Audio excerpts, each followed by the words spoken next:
வணக்கம் மக்களே, பெனவென்ட் ஐஏஎஸ் அகாடமிலேருந்து நாச்சா. நம்ம இன்னைக்கு பேங்கிங்கில் ப்ரிலிம்ஸ் பேஸ்டாக ரீசனிங்லேருந்து ஆர்டர் அண்ட் ரேங்கிங் டாபிக் தான் கொஷின்ஸ் பார்க்க போகிறோம். இந்த டைப் ஆஃப் கொஷின்ஸ் வந்து பிஓ அண்ட் கிளர்க் ப்ரிலிம்ஸில் நீங்கள் எக்ஸ்பெக்ட் பண்ணலாம். ஆர்டர் அண்ட் ரேங்கிங் பொறுத்த வரைக்கும் மினிமம் ஒரு கொஷின், மேக்ஸிமம் 3 கொஷின்ஸ் வரும். மெயின்ஸ்க்கு போயிட்டீங்க அப்படின்னா டேரெக்டாக கேட்கறதுக்கான கொஷின்ஸ் வந்து கம்மி தான். பட் டேட்டா சஃபிஷியன்சி டாப்பிக்கில் நீங்கள் தாராளமாக எக்ஸ்பெக்ட் பண்ணலாம். இப்போ கொஷின்ஸ்குள்ளே போகலாம். நான் வந்து 2 டிஃப்ரெண்ட் பேட்டர்ன்ஸ் ஆஃப் கொஷின்ஸ் எடுத்துகிட்டு வந்திருக்கேன். இந்த மாதிரி தான் உங்களுக்கு கேட்பாங்க. ஸோ ஃபர்ஸ்ட் கொஷின் பாருங்கள். Among 5 members, each one of them is of different heights. K is taller than only one person, M is shorter than only L, M is taller than J and N. Who among them is the third tallest? So நம்ம வந்து order ranking பொறுத்த வரைக்கும் டிசெண்டிங்கில் எப்பயுமே arrange பண்ணுற மாதிரி வச்சுக்கோங்க. மொத்தம் 5 பேர் தான் இருக்காங்க. 1 2 3 4 5. அதனால நான் 4 ஆரோஸோட ஸ்டாப் பண்ணிட்டேன். இப்போ நம்மளுக்கு முக்கியமான க்ளூ எங்கே இருக்குன்னு பார்த்தீங்கன்னா, இந்த ஃபர்ஸ்ட் லைன் பாருங்க. K is taller than only one person. அதே மாதிரி அதுக்கடுத்த line M is shorter than only L. இதுதான் இந்த கொஸ்டினில் ரொம்ப முக்கியமான க்ளூ. தப்பு இதில் தான் நிறைய வரும். ஸோ இந்த மாதிரி பேஸ்ட் கொஸ்டின்ஸை வந்து நிறைய சால்வ் பண்ணி பாருங்க. இப்போ ஃபர்ஸ்ட் லைனில் K is taller than only one person கொடுத்துருக்காங்களா அப்படின்னு என்ன அர்த்தம்?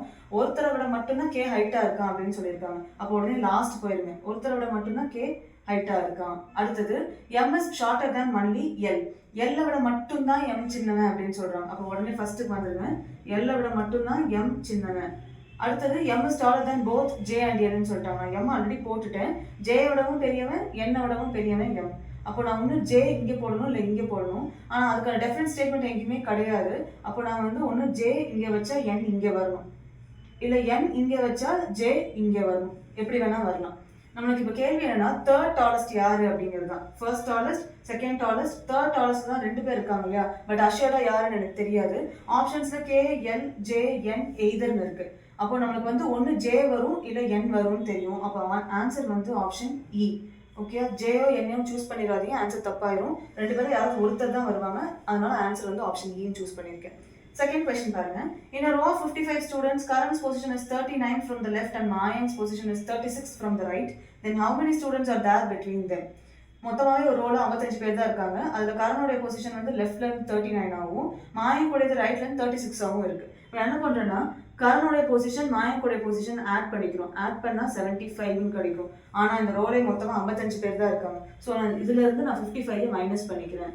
20 போய் ஆப்ஷன் சூஸ் பண்ணுங்க, தப்பாயிரும். அதான் ஃபர்ஸ்ட் ஆப்ஷன்லேயே இருக்கு, அது இல்லை ஆன்சர். ஏன் அப்படின்னா, நமக்கு தேவை கரனுக்கும் மாயனுக்கும் நடுவில் எவ்வளோ பேர் இருக்காங்கன்னா, பிட்வீன் தான் கேட்குறாங்க. அப்போ நான் கரனுடைய பொசிஷன் மாயனுடைய பொசிஷனை மைனஸ் பண்ணணும். மைனஸ் பண்ணிங்கன்னா 18 கிடைக்கும்.